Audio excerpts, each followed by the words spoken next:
इस वक्त जो हम देख रहे हैं पीटीआई की फ्रेगमेंटेशन है, आप समझ लें कि पीटीआई ज़वाल की तरफ जा रही है. We have to understand what is it that led to its fall. But before that we have to also understand what are the factors, मतलब वो कौन से ग्रुप्स थे, कौन से फैक्टर्स थे, कौन से इंस्टीट्यूशंस थे, कौन से लोग थे जिनकी सपोर्ट की वजह से पीटीआई जो थी वो एक मेन स्ट्रीम पार्टी बनी पाकिस्तान में. ये बड़ी इंटरेस्टिंग बात है कि जब 1996 में व्हेन ही एस्टैब्लिश्ड पीटीआई, तो उस वक्त इमरान खान ने वर्ल्ड कप जीत चुका था, वो एक हीरो बन चुका था. उसने शौकत खानम भी बना लिया था, शौकत खानम की वजह से उसकी एक पहचान बन चुकी थी.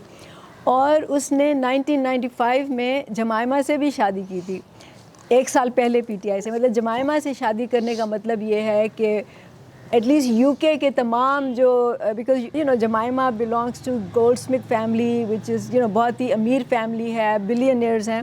तो इसका मतलब है कि उस वक्त ख़बरें छप रही होंगी अखबारों में, न्यूज़पेपर में, इवन मीडिया में, डिजिटल मीडिया पे. तो इमरान खान जो पहले ही एक हीरो था, उस वक्त तक वो एक, आप समझ लें कि वो अपने स्टारडम की पीक पे था. मतलब जो कहते हैं कि वो एक हीरो था, बहुत बड़ा इमेज बन चुका था. लेकिन अजीब बात यह है कि उसके बावजूद जब उसने पीटीआई की बुनियाद रखी, तो वो जो पहली सीट जीता वो 2002 में उसने पहली सीट जीती थी.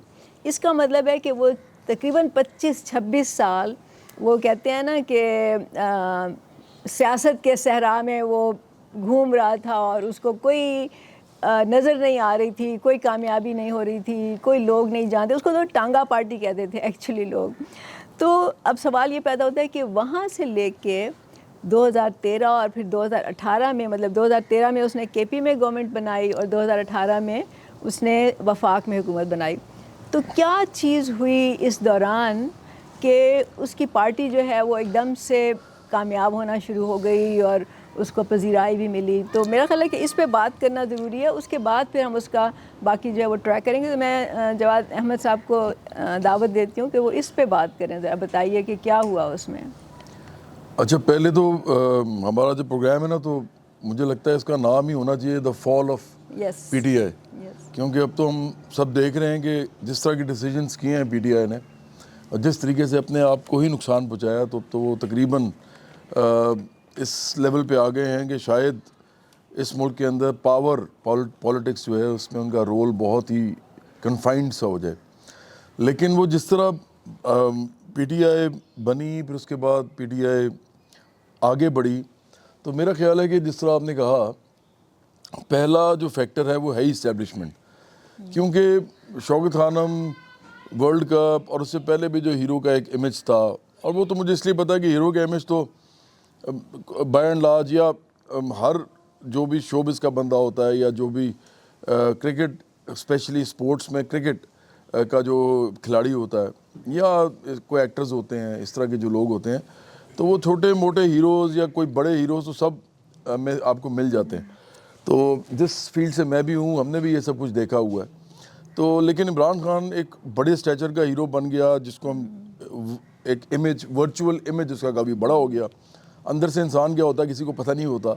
मैं इसलिए कह रहा हूँ कि मैं तो इस काम में हूँ ना, तो असल में लोग क्या होते हैं किसी को पता नहीं होता, लेकिन एक वर्चुअल इमेज उनका बन जाता है. हमारे पे कैमरास लगते हैं, लोग समझते हैं कि ये तो ऐसे हैं, ये वैसे हैं, जैसा कैमरा दिखाता है. तो इमरान बहरहाल उस वक्त एक उसका नाम बन गया. लेकिन इन दोनों चीज़ों के बावजूद 96 में जब पार्टी बनाई इमरान ने, उससे पहले ये वर्ल्ड कप जीत के और शौकत खानम बना के पाकिस्तान के अंदर एक ऐसा इमेज भी बन चुका था जो कि नेशनलिस्ट इमेज था. तो जब पार्टी बनाता है 96 में, तो लोग कहते हैं कि जी आपको तो कुछ नहीं मिलना सियासत में. तो ये कहता है कि नहीं, मैं तो स्वीप कर जाऊंगा. मुझे इसलिए पता है कि 96 में मुझे इससे मुलाकात करने का इत्तेफाक हुआ. तो इसने मुझे भी ये कहा कि मैं तो अब सियासत ही करूंगा और मैंने एजुकेशन पे काम नहीं करना और इस तरह की चीज़ें. लेकिन उसके बाद 97 में एक जो आखिरी जलसा था इमरान का, बड़ा सा शादी हॉल होता था, सुहाग हॉल, लाहौर के लोगों को पता होगा. वहाँ पे उसके 3 हॉल्स थे, तो वो उन्होंने तीनों खोल दिए और आखिरी जलसा इमरान का वहाँ हुआ 97 में। तो मैं और बिलाल भाई हमारे यूबिटस के सिंगर थे, हम वहाँ गए तो हमने जाके देखा तो ये च्युइंगम चबा रहा था, मुझे अच्छी तरह याद है। ये च्युइंगम खा रहा था और वो खड़ा हुआ था स्टेज पे, और कुछ बाहर के जर्नलिस्ट भी आए हुए थे और कुछ पाकिस्तान के थे, और ये उनको कह रहा था कि मैं ये सारी इलेक्शन में ये स्वीप कर जाऊंगा, मतलब मैं सारी सीटें ले जाऊंगा। अब मैं being the son of political science professors, तो मैं बड़ा हैरान हुआ।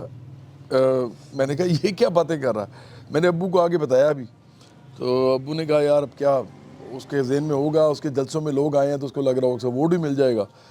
तो बहरहाल सारी की सारी सीटें हार गया, सारी सीटें हार गया और ज़मानतें भी जब्त हो गई। मेरा ख्याल है 7 सीटों से लड़ा था। तो देखें, जब कोई ये कहता है ना कि वो हीरो था इसलिए, वो हीरो है इसलिए उसको लोग प्यार करते हैं, ऐसा नहीं है। कोई हीरो उस वक्त वो पॉलिटिकल नहीं था, ये बनाया गया। अब वो बनाया कैसे गया है, इसमें मैं सिर्फ बात करना चाह रहा हूँ। एस्टैब्लिशमेंट का रोल सबसे ज़्यादा है इसकी ज़िंदगी में। वो 2002 में स्टार्ट होता है। 2002 में परवेज़ मुशर्रफ को इमरान कहता है कि मैं तो फिर उसी तरह के, मैं तो सारी सीटें ले जाऊंगा। तो परवेज़ मुशर्रफ कहते हैं कि जी ये तो ऐसा है ही नहीं, जो मुझे इंटेलिजेंस रिपोर्ट्स हैं आपको कहाँ सीटें मिलेंगी। तो इमरान कहता है कि नहीं, ग्राउंड स्वेल है मेरे हक़ में।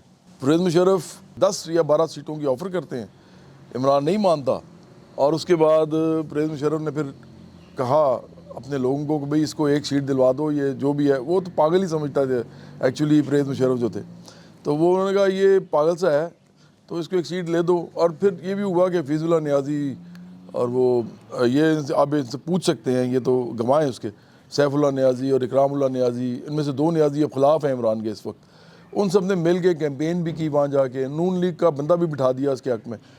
तो इस्टेब्लिशमेंट के मदद से आखिरकार ये पहली सीट इसने ली 2002 में।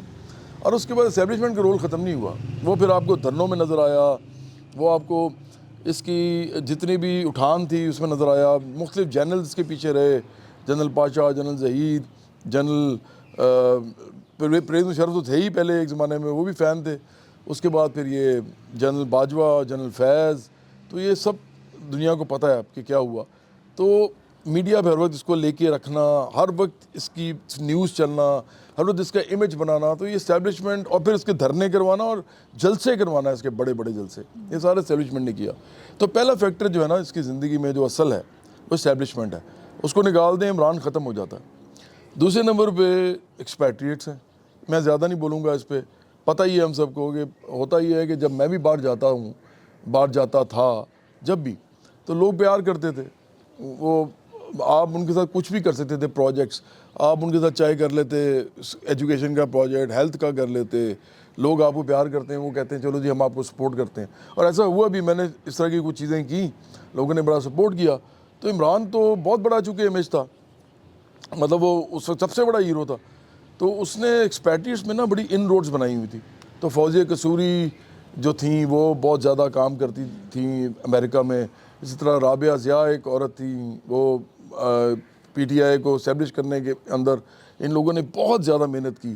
तो इमरान खान को एक्सपैट्रिएट्स ने पैसे दिए और साथ सपोर्ट दी और टेक्निकल सपोर्ट भी दी। और इमरान का ये दूसरा फैक्टर है। तीसरा फैक्टर मैं समझता हूँ मीडिया है। मीडिया में इमरान के दोस्त बैठे हुए थे, फैंस थे, हामिद मीर जैसे और भी बहुत से लोग थे। ये हामिद मीर जो थे वो बुलाते थे इमरान को, अपने हर प्रोग्राम में तकरीबन बुला लेते थे। मैं कई ऐसे प्रोग्राम में गया हूँ या मैंने शिरकत की है या मैं उसका पार्ट बना हूँ जिसमें इमरान खान भी था हामिद मीर के प्रोग्राम में और मैं भी था। तो ये मुझे पता है कि मीडिया ने बहुत ज़्यादा सपोर्ट किया। फिर जियो, ARY, फिर उस ज़माने में जितने भी बड़े चैनल्स थे, इन सब ने सपोर्ट किया, इसलिए क्योंकि उनके भी मालकान जो थे उनके साथ इनकी इमरान की दोस्ती थी और वो भी समझते थे कि ये चलो जी हम इसको एक हीरो को सपोर्ट कर देते हैं। तो मीडिया ने बहुत ज़्यादा सपोर्ट किया है। तीसरा फैक्टर मैं समझता हूँ ये है। और उसके बाद इमरान को जो चीज़ें जिन्होंने फ़ायदा दिया वो ये थी कि ग्राउंड के ऊपर, ये चौथा फैक्टर मैं समझता हूँ। लेकिन ये ज़रा इस तरह का नहीं है कि लोगों ने इसको वो किया, सपोर्ट किया। ये उसकी सपोर्टिंग फैक्टर्स आ गए, सपोर्टिव फैक्टर्स जो ग्राउंड से आते हैं, जो नेचुरली आ जाते हैं। तो पहला तो आया कि लोगों ने इसको समझा कि ये शायद अब कुछ करेगा, क्योंकि लोगों के हालात ख़राब थे। वो नवाज़ शरीफ की जो मुस्लिम नून थी और फिर मुस्लिम काफ भी थी उस ज़माने में, फिर ये पीपल्स पार्टी भी थी, लोग नाला थे इनसे, वो कह रहे थे कि ये क्या मुसीबत है। तो इमरान को उन्होंने थोड़ा सा वेलकम करना शुरू किया 2013 में। तो ऐसे ऐसा ये भी एक मसला बना कि इमरान के हक़ में ये चीज़ चली गई कि लोग परेशान थे और उन्होंने समझा कि शायद अब ये हमारे लिए कुछ करेगा, और अगर कुछ नहीं कर रहे। चौथी चीज़, पांचवी चीज़ जो थी ना, वो ये थी कि इसको 2 लोगों को हिट करना था हर वक्त। ये इसने सिर्फ यही किया, इसने नवाज़ शरीफ की फैमिली, शरीफ फैमिली, और आसिफ जरदारी और भुट्टो और जरदारी फैमिली, उनको हिट किया। सिर्फ इन्हीं को हिट करता रहा, क्योंकि ये डायनेस्टिक पॉलिटिक्स के ख़िलाफ़ इसने एक बना लिया था कि मैं इनके ख़िलाफ़ हूँ। तो इस बात का इसको बड़ा फ़ायदा हुआ। लोगों ने पूरे मुल्क के अंदर, और सारे इश्यूज़ ख़त्म हो गए पूरे मुल्क के, इससे बड़ी चालाकी से ये किया, पूरे मुल्क से इश्यूज़ के ऊपर सियासत भी ख़त्म हो गई। मतलब ये नहीं था कि इमरान का मैनिफेस्टो गया है और बाकियों का मैनिफेस्टो गया है, इस पर बात होनी बंद हो गई। बात सिर्फ इस पर शुरू हो गई कि नवाज़ शरीफ चोर है और आसिफ जरदारी चोर है, ये करप्ट हैं। तो इस बात पे इमरान को बहुत बड़ा फ़ायदा हुआ। तो उसके बाद मैं समझता हूँ कि जो छठा फैक्टर है वो ये है कि इसके इंटरनेशनल रिलेशंस जो थे ना लोगों के साथ थे, और उसके साथ साथ फिर अभी आप देख ही रहे हैं कि आजकल भी बाहर के जो टैबलॉइड्स हैं वो इमरान के बारे में छापते हैं और इमरान उसका बड़ा फ़ायदा उठाता है। तो एक ये फैक्टर फिर आ गया इसके अंदर। अच्छा, फिर मैं समझता हूँ कि जो इलेक्टेबल्स और जो इस तरह के जो लोग थे जो कि पाकिस्तान में इन्फ्लुएंसर्स थे बड़े बड़े इकोनॉमिक स्फीयर में और पॉलिटिकल स्फीयर में, वो इसके साथ आना शुरू हो गए। उन्होंने इसको सपोर्ट दी या फिर उन्होंने इसको ज्वाइन कर लिया। तो इलेक्टेबल्स ने और बड़े बड़े जो थे एफ्लुएंट लोग, उन्होंने इसको ज्वाइन किया और इमरान जो है उसको ये भी बहुत बड़ा फ़ायदा हुआ। और मैं फिर जो कहूँगा, पीछे जो मैं कह रहा था कि इमरान जो है वो बाकियों को करप्ट कहता था और बाकियों को कहता था कि चोर हैं, तो इसने इन्हीं पार्टी से लोग लेके अपनी पार्टी में जमा कर लिए, और वही रूलिंग क्लास के लोग, सारे के सारे रूलिंग क्लास के लोग। तो इसका मतलब है कि उसका तो ये बयानिया वैसे ही ख़त्म हो गया वहाँ पे। लेकिन चूँकि उसके बाद एक ऐसी चीज़ हुई जो कि आज तक चल रही है उसके साथ, जहांगीर तरीन, पाकिस्तान की इस्टेब्लिशमेंट उस वक्त की, और एक्सपैट्रिएट्स, जहांगीर तरीन के अलावा और भी लोग होंगे लेकिन ये सब लोग ज़्यादा थे, इन लोगों ने इमरान का सोशल मीडिया डेवलप किया। जब इन्होंने सोशल मीडिया डेवलप किया ना, इसका इस्टेब्लिशमेंट ने किया, अब वो आपने सुना होगा 5th जनरेशन वॉर और इस सारा, तो वो लोग जो थे वो सारे इसके साथ आ गए। और उसके बाद इमरान जो है उसकी पांचों घी में सर कढ़ाई में हो गई। ये कुछ नहीं करता था, सिर्फ लोग इसके बारे में बात करते थे, इसको कुछ नहीं करना था। इसको ये भी नहीं बताना था कि मैं जब आऊँगा तो करूँगा क्या। ये तो अजीब अजीब बातें करता था कि वो जी जब मैं आऊँगा तो 90 दिन में करप्शन ख़त्म कर दूँगा। मतलब ऐसी बातें जो नायत बेवकूफ़ाना जाहिलाना होती हैं। लेकिन अगर आप उसे पूछते कि आप एजुकेशन में क्या करेंगे, आप उसमें क्या करेंगे, तो ये तो कह देगा कि जी हम यूनिवर्सिटियों का जाल बिछा देंगे, हम 50 लाख घर बना देंगे, हम नौकरियां दे देंगे। ये नहीं बताएगा, मतलब 1 करोड़ नौकरियां देंगे, 50 लाख घर बना देंगे, लेकिन ये नहीं बताएगा कि कैसे बना देंगे। रोड मैप कोई नहीं है, पूछता ही कोई नहीं था, क्योंकि सोशल मीडिया इतना ज़्यादा एक्टिव हो गया कि सोशल मीडिया, इसके झूठ, इसका फरेब, इसके धोखे, इसका फ्रॉड, इसकी फेक न्यूज़, ये उनको सब झूठ जो है ना उसको सच करके बताना शुरू हो गया। और उसके बाद इमरान जो है वो पकड़ा नहीं गया किसी से। और फिर मैं समझता हूँ कि जो असल इसने यूज़ किया अपनी पॉलिटिक्स में, वो है कि इसने मज़हब को यूज़ करना शुरू किया, और इतने बुरे तरीके से किया, इतने गुमराह कुन तरीके से किया, मज़हब फ़रोशी बाकायदा की इसने, मुनाफ़क़त के साथ मज़हब फ़रोशी की। मतलब इसको मज़हब का क्या पता था और क्या इसने इसका उसका ताल्लुक़ था, लेकिन चूँकि इसको लगा कि पीरी मुरीदी और मज़हब इस मुल्क के अंदर इंट्रेंच्ड हैं इसके सिस्टम में, फिर बुशरा बीबी भी आ गई, तो इस तरह की जो चीज़ें हैं उससे इसने बड़ा फ़ायदा उठाया। आयतें हदीसें बोलना, लोगों के सामने बताना कि मैं तो खुदा के बड़ा करीब हूँ, मैं बड़ा नेक आदमी हूँ, क्योंकि मैं खुदा मेरे साथ है इसलिए मैं जीत जाता हूँ, या इसलिए मैंने सियासत में इतना कुछ कर लिया। हालांकि उल्टी बात थी, इसको तो ज़िल्लत मिली हुई थी।